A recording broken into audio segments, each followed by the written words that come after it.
Hello, आप सभी का स्वागत है फिर से एक नए वीडियो में। तो आज हम लेकर के आ चुके हैं बिहार आईटीआई एंट्रेंस एग्जाम 2025 के लिए आईटीआई का प्रीवियस ईयर क्वेश्चन 2003 का। आप सभी यहां पर देख सकते हैं 2003 का। इसमें जो है जीके का जो है क्वेश्चन 25 क्वेश्चन कराएंगे। ठीक है, तो 25 क्वेश्चन आप लोग देख लीजिए और याद रखिएगा। जितना भी क्वेश्चन करा रहे हैं समझिए मोस्ट इम्पोर्टेंट पर्सन है। ठीक है, क्योंकि प्रीवियस ईयर से रिपीटेड क्वेश्चन जो है लड़ता है, इसलिए आप लोग जो है ध्यान दीजिएगा और क्वेश्चन याद रखिएगा तो आपके लिए लाइफ टाइम काम देगा सभी क्वेश्चन। ओके, तो चलिए वीडियो को शुरू करते हैं बिना समय व्यर्थ किए हुए। अगर चैनल पे पहली बार होंगे तो सब्सक्राइब करना नहीं भूलिएगा, जिससे कि कोई भी वीडियो हमारा मिस नहीं हो। ओके, तो चलिए यहाँ पर देख सकते हैं आप सभी सामान्य ज्ञान के प्रश्न।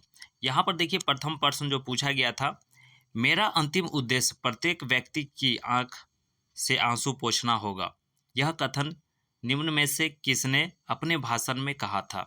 तो अपने भाषण में किन्होंने कहा था, यहाँ पर देख लीजिए ऑप्शन आप सभी। ठीक है, जवाहरलाल नेहरू, सरदार पटेल, महात्मा गांधी जी, राजेंद्र प्रसाद। तो इसका राइट आंसर क्या हो जाएगा? तो इसका राइट आंसर जो हो जाएगा आप सभी का जवाहरलाल नेहरू जी ने जो है कहे थे। ठीक है, उसके बाद चलिए नेक्स्ट देखिए। ये प्रश्न जो है चिपको आंदोलन से कुछ ना कुछ प्रश्न हमेशा देखने को मिल जाता है, इसलिए याद भी रखिएगा आप सभी। भारत में चिपको आंदोलन संबंधित है। ठीक है, तो जालियांवाला बाग हत्याकांड का भी पूछा जाएगा। तो ये सब जो है क्वेश्चन घूमते फिरते रहता है, याद रखिएगा आप सभी। तो भारत में चिपको आंदोलन संबंधित है, तो किससे संबंधित है आप लोग जानते होंगे, क्योंकि जो है वन को बचाने के लिए सभी लोग जो है पेड़ की रक्षा करने के लिए पेड़ से चिपक जाते थे। ठीक है, क्योंकि ज़्यादा कटाई हो रहा था इस वजह से। ओके, उसके बाद चलिए यहाँ पर नेक्स्ट देख लेते हैं। सर्वप्रथम खुले विश्वविद्यालय की स्थापना कहाँ हुई थी? यहाँ पर सर्वप्रथम जो है खुले विश्वविद्यालय की स्थापना कहाँ हुई थी? दिल्ली में, केरल में, महाराष्ट्र में, आंध्र प्रदेश में। तो इसका राइट आंसर क्या हो जाएगा बच्चों? तो इसका राइट आंसर हो जाएगा आप सभी का डी ऑप्शन, आंध्र प्रदेश जो है राइट आंसर हो जाएगा। उसके बाद चलिए नेक्स्ट देख लेते हैं। यहाँ पर पूछा गया है ऑपरेशन फ्लड दूसरा किससे संबंधित है? हरित क्रांति से, नीली क्रांति से, दूध क्रांति से, वन कटाव को रोकने से। तो किससे संबंधित है? ठीक है, तो इसका राइट आंसर क्या हो जाएगा? यहाँ पर देखिए फ्लड दिया गया है, दूसरा किससे संबंधित है? तो ये जो है दूध क्रांति जो है राइट आंसर हो जाएगा, दुग्ध। ओके, उसके बाद चलिए नेक्स्ट। चलिए उसके बाद देख लेते हैं नेक्स्ट प्रश्न। यहाँ पर पूछा गया है मुखौटा नृत्य का संबंध निम्नलिखित में से किस नृत्य शैली से है? ठीक है, कथकली से, मणिपुर से, नागा से, या जो है कथक से। तो इसका राइट आंसर क्या हो जाएगा? 5 का जो है राइट आंसर आप सभी का हो जाएगा ए ऑप्शन। ठीक है, कथकली जो है इसका राइट आंसर हो जाएगा। ओके, अब देखिए ये जो है मुखौटा नृत्य का संबंध जो है केरल के कथकली शास्त्रीय नृत्य से है, क्योंकि मुखौटा नृत्य या युद्ध नृत्य अरुणाचल प्रदेश का जो है लोक नृत्य है। ठीक है, तो आप लोग याद रखिएगा, ये ऑप्शन राइट आंसर हो जाएगा। उसके बाद चलिए नेक्स्ट देख लेते हैं। यहाँ पर पूछा गया है शेरशाह सूरी का मकबरा कहाँ पर स्थित है? शेरशाह सूरी जो थे उसका जो है मकबरा कहाँ पर स्थित है? आगरा में, जौनपुर में, कलिंजर में, या जो है सासाराम में। तो इसका राइट आंसर क्या हो जाएगा? तो 6 का जो है राइट आंसर आप सभी का हो जाएगा डी ऑप्शन, सासाराम। ठीक है, शेरशाह सूरी का जो है मकबरा बिहार के सासाराम में जो है स्थित है। ओके, उसके बाद चलिए नेक्स्ट देख लेते हैं। यहाँ पर पूछा गया है मोहम्मद बिन कसीम कौन था? मोहम्मद बिन जो थे वह कसीम कौन थे? तो इसका राइट आंसर क्या हो जाएगा? तो 7 का राइट आंसर हो जाएगा आप सभी का अरब निवासी थे। ठीक है, अरब निवासी राइट आंसर हो जाएगा, क्योंकि ये जो है मोहम्मद बिन कासिम जो है अरब के थे, जिन्होंने जो है 712 ईस्वी में सिंधु पर आक्रमण किया था। वह पहला जो है मुस्लिम आक्रमणकारी था जिन्हें इस प्रकार का जो है भारत का आक्रमण किया था। ठीक है, तो याद रखिएगा आप सभी। चलिए नेक्स्ट प्रश्न की ओर बढ़ते हैं। यहाँ पर पूछा गया है किस मुस्लिम शासक ने मूल्य नियंत्रण लागू किया था? ठीक है, मूल्य नियंत्रण जो है लागू किया था। तो इसका राइट आंसर क्या हो जाएगा? तो इसका राइट आंसर आप लोग ऑप्शन देख लीजिए। तो इसका राइट आंसर हो जाएगा Alauddin Khilji. Okay, B option जो है राइट आंसर हो जाएगा। और ये कब से कब हुआ था? तो 1296 से लेकर के 1316 ईस्वी में जो है अलाउद्दीन खिलजी ने अपने शासनकाल में मूल्य नियंत्रण प्रणाली को लागू किया था। उसने एक कानून के जरिए दैनिक उपयोग की वस्तु का जो है मूल्य निश्चित किया था, यानी कि दैनिक उपयोग में जो आता है उस वस्तु का जो है मूल्य निश्चित किया था। उसके बाद चलिए नेक्स्ट, विशाल विशाल स्नानगार कहाँ मिलता है? ठीक है, कालीबंगा में, या जो है लोथल में, हड़प्पा में, मोहनजोदड़ो में। तो इसका ऑप्शन देख सकते हैं आप सभी। तो इसका राइट आंसर क्या हो जाएगा बच्चों? तो इसका राइट आंसर जो हो जाएगा आप सभी का डी ऑप्शन हो जाएगा, मोहनजोदड़ो में। ठीक है, विशाल स्नानघर मोहनजोदड़ो में मिलता है, जो कि सिंधु सभ्यता का एक महत्वपूर्ण स्मारक है। इनके माध्य स्थित जो है स्नान कुंड 11.88 मीटर लंबा और जो है 7.01 मीटर चौड़ा एवं जो 2.43 मीटर गहरा है। ठीक है, इसलिए जो है यहाँ पर विशाल स्नानगार मोहनजोदड़ो में स्थित है। ठीक है, याद रखिएगा आप सभी। उसके बाद चलिए नेक्स्ट, भारत में बौद्ध धर्म में मूर्ति पूजा निम्नलिखित काल में जो है शुरू हुआ? तो पूर्व मौर्य काल, या उत्तर वैदिक काल, मौर्य काल, किसान काल। तो इसका राइट आंसर क्या हो जाएगा बच्चों? तो इसका राइट आंसर जो हो जाएगा आप सभी का किसान काल राइट आंसर हो जाएगा, डी ऑप्शन। ठीक है, सॉरी, कुषाण काल। ओके, उसके बाद चलिए नेक्स्ट प्रश्न की ओर बढ़ते हैं। यहाँ पर पूछा गया है, हिंदू शास्त्रों के अनुसार भू राजस्व निम्नलिखित प्रकार था। तो भू राजस्व निम्नलिखित प्रकार था। ठीक है, तो यहाँ पर ये राइट आंसर हो जाएगा, यहाँ पर बी ऑप्शन। ठीक है, ब्राह्मणों द्वारा निर्धारित उपज का 6ठा भाग। ठीक है, चलिए उसके बाद चलते हैं नेक्स्ट प्रश्न की ओर। यहाँ पर पूछा गया, किस अनुच्छेद के द्वारा हमारे संविधान में जम्मू और कश्मीर को विशेष दर्जा दिया गया है? तो विशेष दर्जा जो है दिया गया है किस अनुच्छेद के कारण? तो यहाँ पर जो है अनुच्छेद 370 ऑप्शन में है, अनुच्छेद 372, 374, 376। तो इसका राइट आंसर जो हो जाएगा आप सभी का अनुच्छेद 370, यानी कि ए ऑप्शन राइट आंसर हो जाएगा। ठीक है, जम्मू कश्मीर को जो है राज्य का विशेष दर्जा प्राप्त है। ओके, उसके बाद चलिए नेक्स्ट प्रश्न की ओर बढ़ते हैं। यहाँ पर पूछा गया है, एक जनजाति की पहचान एवं अन्य प्रकार के समूहों से उनके अंतर का आधार निम्नलिखित में से है। तो चलिए यहाँ पर देख लीजिए आप लोग ऑप्शन।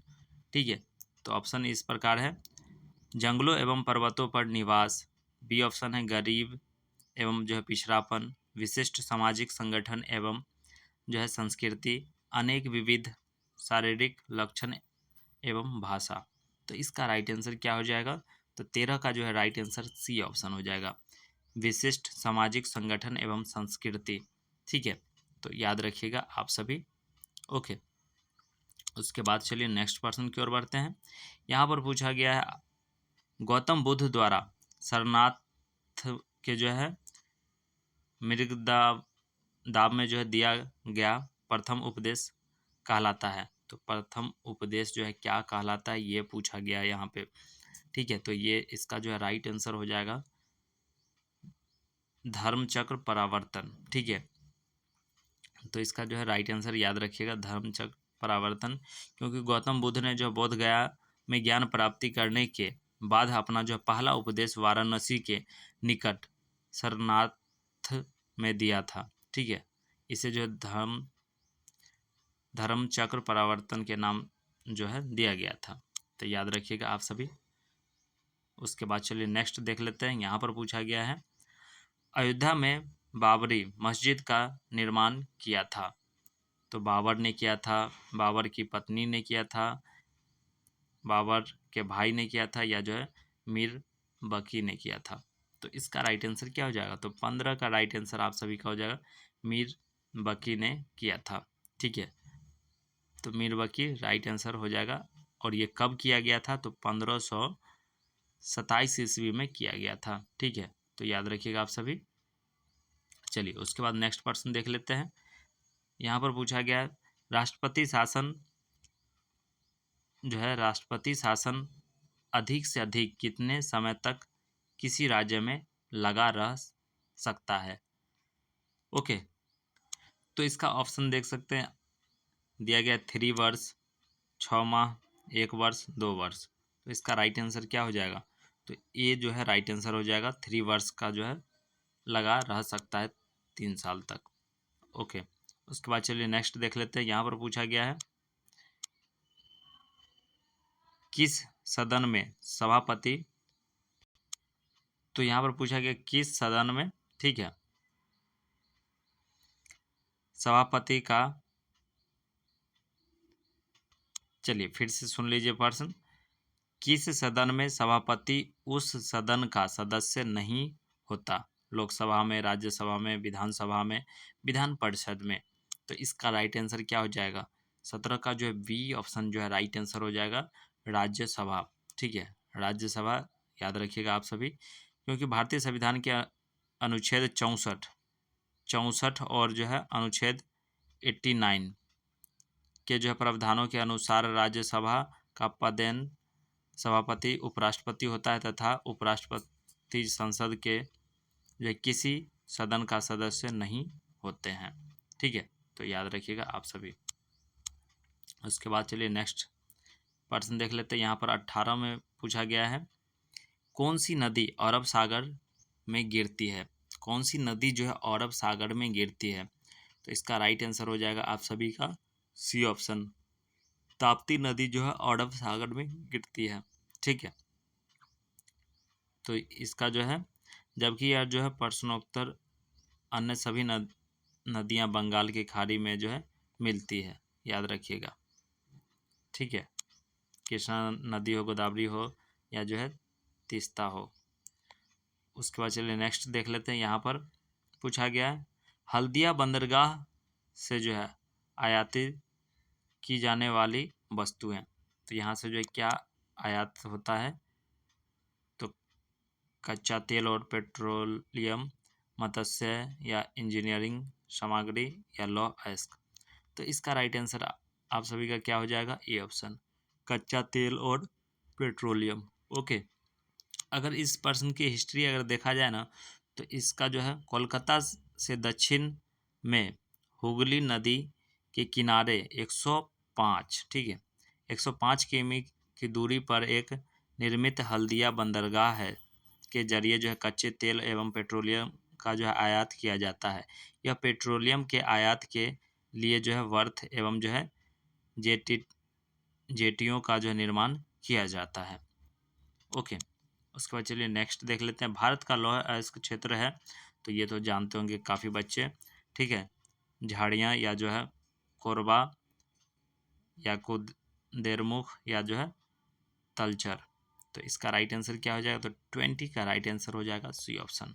ठीक है, कुदेरमुख जो है राइट आंसर हो जाएगा। ओके, उसके बाद चलिए नेक्स्ट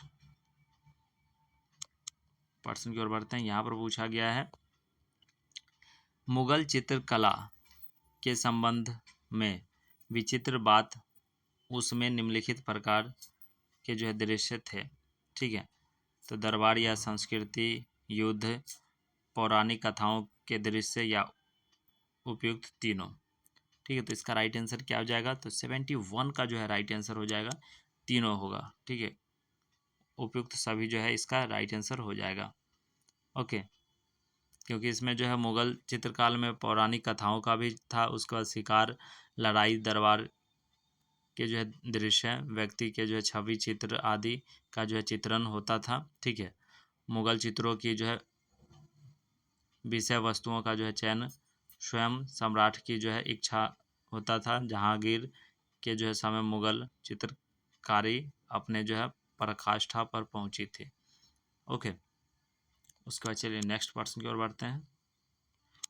चलिए नेक्स्ट प्रश्न देख लेते हैं। यहाँ पर पूछा गया है, हर्ष ने अपनी राजधानी धानेश्वर से कहाँ पर बनाई? ठीक है, कन्नौज, मथुरा, नालंदा या जो है प्रयाग। तो कहाँ बनाई थी? तो इसका राइट आंसर हो जाएगा आप सभी का ए ऑप्शन। ठीक है, कन्नौज। ठीक है, ए ऑप्शन राइट आंसर हो जाएगा, क्योंकि हर्षवर्धन ने जो है अपनी राजधानी को जो है थानेश्वर से कन्नौज हस्तांतरित किए थे। ओके, उसके बाद चलिए नेक्स्ट देख लेते हैं।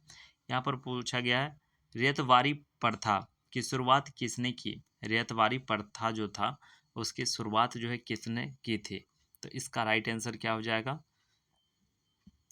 टॉम्स मुनरो जो है राइट आंसर हो जाएगा। ठीक है, टॉम्स मुनरो जो है राइट आंसर हो जाएगा, क्योंकि ये शुरुआत कब हुआ था? तो 1820 से लेकर के 1827 तक। ठीक है, 1820 से लेकर के 1827 में मद्रास का गवर्नर था, और रेतवारी प्रथा के जो है काश्तकार जमीन के जिस भाग पर जो है खेती करता था उसका मालिक मान लिया जाता था। ठीक है, और जो है बशर्ते कि वह उस जमीन का मालगुजारी सरकार को दे रहा है। ठीक है, जो दे रहा था सरकार को मालगुजारी, उसको मान लिया जाता था। उसके बाद चलिए नेक्स्ट पर्सन की ओर बढ़ते हैं। यहाँ पर पूछा गया है, और ये मोस्ट इम्पोर्टेंट पर्सन है, वीवीआई पर्सन जिसे हम लोग बोल सकते हैं, वास्को डिगामा का भारत आगमन कब हुआ था? ठीक है, ये क्वेश्चन काफ़ी बार पूछा गया है। तो वास्को डिगामा का जो है भारत आगमन कब हुआ था, यानी कि वास्को डिगामा जी जो थे वह भारत कब आए थे? 1428 में, 1498 में, 1529 में, 1608 में। तो इसका राइट आंसर क्या हो जाएगा? 24 का जो है राइट आंसर हो जाएगा बी ऑप्शन। ठीक है, 1498 जो है इसका राइट आंसर हो जाएगा, क्योंकि पुर्तगाली नाविक जो है वास्को डिगामा समुद्र मार्ग से 1498 में भारत के पश्चिमी तट पर जो है स्थित कालीकट पहुंचा था। ओके, उसके बाद चलिए नेक्स्ट। अनोम त्योहार किस राज्य से संबंधित है? अनोम जो त्यौहार होता है वह किस राज्य से संबंधित है? तो ये जो है इसका राइट आंसर हो जाएगा क्या? आंध्र प्रदेश से है, उड़ीसा से है, केरल से है, कर्नाटक से है। तो आप लोग अपना डाउट क्लियर कर लीजिएगा, इसका जो है संबंध केरल से है। ठीक है, केरल आप लोग याद रखिएगा। ओके, तो चलिए आपने देखा इतना 25%। अगर वीडियो अच्छा लगा हो तो ज़रूर से ज़रूर लाइक कर दीजिएगा और कमेंट कीजिएगा। ठीक है, आप लोग का कमेंट का इंतज़ार रहता है, क्योंकि कमेंट करने से ये होता है कि नहीं सभी बच्चे एक्टिव हैं, देख रहे हैं, समझ रहे हैं, याद कर रहे हैं और तैयारी में लगे हुए हैं। ठीक है, इसलिए जो है सभी बच्चे कमेंट ज़रूर से ज़रूर कीजिएगा। ठीक है, सब्सक्राइब करने से ये बेनिफिट मिलेगा आप सभी को, कोई भी अपडेट आएगा तो सबसे पहले पता चल जाएगा, क्योंकि इसमें जो काफ़ी चेंजेस आते रहते हैं, इसलिए बार बार आप लोग से रिक्वेस्ट कर रहे हैं। नहीं तो हमारा कोई उद्देश्य नहीं है, रिक्वेस्ट करने से कोई फ़ायदा नहीं है। ठीक है, सब्सक्राइब कीजिए या नहीं कीजिए वो आप पे डिपेंड करता है, पढ़िए चाहे नहीं पढ़िए वो आप पे डिपेंड करता है, लेकिन हमारा काम है बस आप लोग को सही रास्ता दिखाना, सही तरीके से क्वेश्चन प्रोवाइड करा देना। लेकिन आप लोग क्या करेंगे ये आप पर डिपेंड करता है। ठीक है, आप खुद अगर नहीं चाहिएगा तो कुछ भी पॉसिबल नहीं है, अगर आप चाहिएगा तो हर चीज़ पॉसिबल है, आप लोग सब कुछ कर सकते हैं, क्योंकि खुद पे बिलीव रखना बहुत ही ज़रूरी है। ठीक है, और प्रेजेंट और फ्यूचर को, पास्ट और फ्यूचर को देखना नहीं चाहिए। प्रेजेंट टाइम को अगर बेहतर बनाइएगा तो ऑलरेडी आने वाला समय बेहतर होगा आप सभी के लिए। तो कोशिश कीजिए प्रेजेंट टाइम में अच्छा करने का। ठीक है, तो आने वाला टाइम ऑलरेडी बेस्ट टाइम होगा, क्योंकि समय बहुत ही कीमती है किसी भी बच्चे के लिए, किसी भी व्यक्ति के लिए, हर व्यक्ति के लिए जो है समय महत्वपूर्ण है। तो जितना हो सके समय को यूटिलाइज कीजिए और सीखते रहिए, कुछ ना कुछ नया सीखते रहिए। ठीक है, आपको जो चीज़ सीख गए हैं वो तो अच्छी बात है, जो चीज़ नहीं जानते उसको सर्च करके सीखते रहिए। आज के डेट में आपके पास फ़ोन है तो समझिए सब कुछ कर सकते हैं, ऐसा कुछ नहीं है जो आप लोग नहीं कर सकते हैं घर बैठे हुए। ठीक है, बस करने की देरी होता है। तो चलिए सभी बच्चों, फिर मिलेंगे हम नेक्स्ट वीडियो में, तब तक के लिए हंसते रहिए, मुस्कुराते रहिए, अपना ख्याल रखिएगा, अपने परिवार का ख्याल रखिएगा। वीडियो देखने के लिए बहुत बहुत धन्यवाद। जय हिंद, जय भारत।